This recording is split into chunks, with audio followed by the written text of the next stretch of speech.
ज़िंदगी में याद रखें। जब आप किसी को नेकी का हुक्म दे रहे होते हैं तो सबसे पहले अपने अंदर उतर करके देखें मेरा अमल कैसा है। अगर आपका अपना अमल कुछ नहीं है तो आपने लोगों को क्या बताना है, लोग हमसे क्या सीख करके जाएंगे।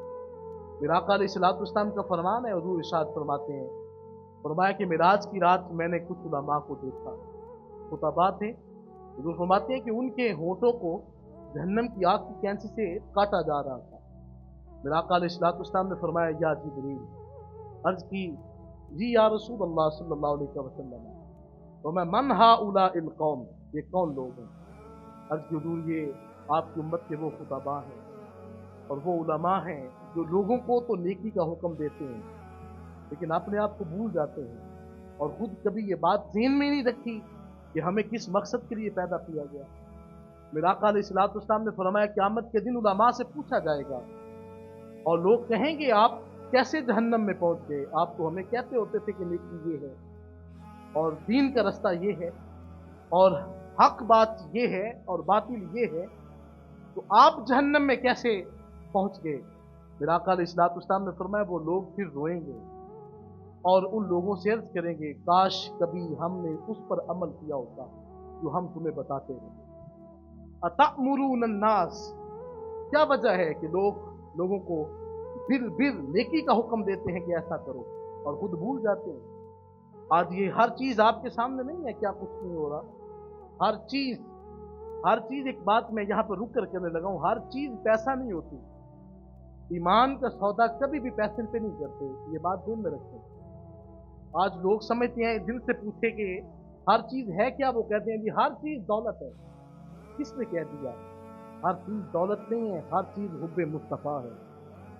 मेरा आका अलैहिस्सलाम का प्यार सब कुछ है। गरीब झोंपड़े के अंदर भी रह के जो है वो अमन में है और सबसे बड़ा जो वक्त का शेख है उसको अपने आस्थाने पे भी सुकून नहीं हासिल हो रहा, तो वो क्या वजह है। आप कभी थोड़े लम्हों के लिए सोचें, इमाम अबू हनीफा किसी छोटी शख्सियत का नाम नहीं है। ये वो शख्स है तो जिसको हर रोज 50 कोड़े लगते होते थे जेल खाने के अंदर और जिनकी शहादत जब हुई तो उस साल ने गुस्ल दिया तो पूरे जिस्म के अंदर कोई हिस्सा नहीं था जिसके ऊपर कोड़ा ना लगा हो। और इमाम अबू हनीफा इतनी बड़ी शख्सियत है जिसके बारे में इमाम शाफी फरमाते हैं तुम्हें क्या पता इमाम अबू हनीफा का मुकाम क्या है। इमाम अबू हनीफा के बारे में फरमाया कि वो शख्स था कि जो अगर जो है वो पत्थर के सतून को साबित करना चाहता कि पत्थर का नहीं सोने का है, तो लोग मान कर उठते थे नहीं पत्थर का नहीं है, ये वाकई सोने का है। इतना बड़ा फकीर, उसको जेल खाने के अंदर सजाएं दी गई और कोई जिस्म का हिस्सा खाली नहीं है जिसके ऊपर जो है वो कोड़ा नहीं लगा हुआ।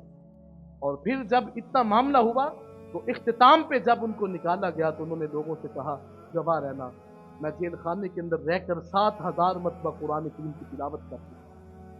अब हमने क्या सोच रखा है कि शायद अबू हनीफा किसी छोटी सी शख्सियत का नाम है। जमाना इसीलिए तो उनको याद करता है। इसीलिए मेरा आका अलैहिस्सलाम ने फरमाया था हज़रत इमाम शाफी को ख्वाब के अंदर, फरमाया इमाम शाफी अगर तू चाहता है कि मेरा सही दीन सीखना है तो जा तू अबू हनीफा की मोहताजी इख्तियार कर ले, तुझे मेरा दीन अबू हनीफा की मजलिस से हासिल होगा। वो शख्स इमाम अबू हनीफा है। तो इमाम अबू हनीफा वो नहीं है कि जो लोगों को कुछ कहते हैं और खुद कुछ अमल करते हैं, हर चीज नहीं। फिर यही वो लोग हैं जिन पर मदीने वाले आका कल क़यामत के दिन नाज फरमाएंगे। अतअमुरून अन्नास, क्या वजह है कि लोगों को तुम नेकी का हुक्म देते हो और अपने आप को भूल जाते हो। तो फरमाया अगर ऐसी बात है वान तुम ततलून किताब, और तुम कुरान की तिलावत भी करते हो, अफला ताक़िलून, तुम्हें क्या हुआ, तुम्हें अकल नहीं है। खुदा सवाल कर रहे हैं तुम्हें अकल नहीं है, क्या तुमने मेरी बारगाह में हाजिर नहीं होना, हमेशा तू इस दुनिया में रहेगा। रात ज़ी वकार, ये आज जो है वो बादशाहत है तो कल जिल्लत और रुसवाई भी है। ये दुनिया का उसूल है, आज अगर कोई तख्त पे है तो कल जो है वो ज़लील और रुसवा भी होगा। ये उसूल है। लेकिन याद रखें, आज अगर सदियां बीत जाने के बाद भी नाम जिंदा है तो दाता भी हजरेरी का जिंदा, नाम जिंदा है हुजूर की आलम ताजदार हैबतपुरी का जिंदा। क्या वजह है? उन्होंने खुद अमल बस ये नहीं किया कि लोगों को बताया है, बल्कि फरमाया कि ये अमल सिर्फ मेरा नहीं है, ये मदीने वाले आका अलैहिस्सलाम का फरमान है। खुद भी हुक्म उस पर अमल किया और लोगों को भी इसकी तलकीन की।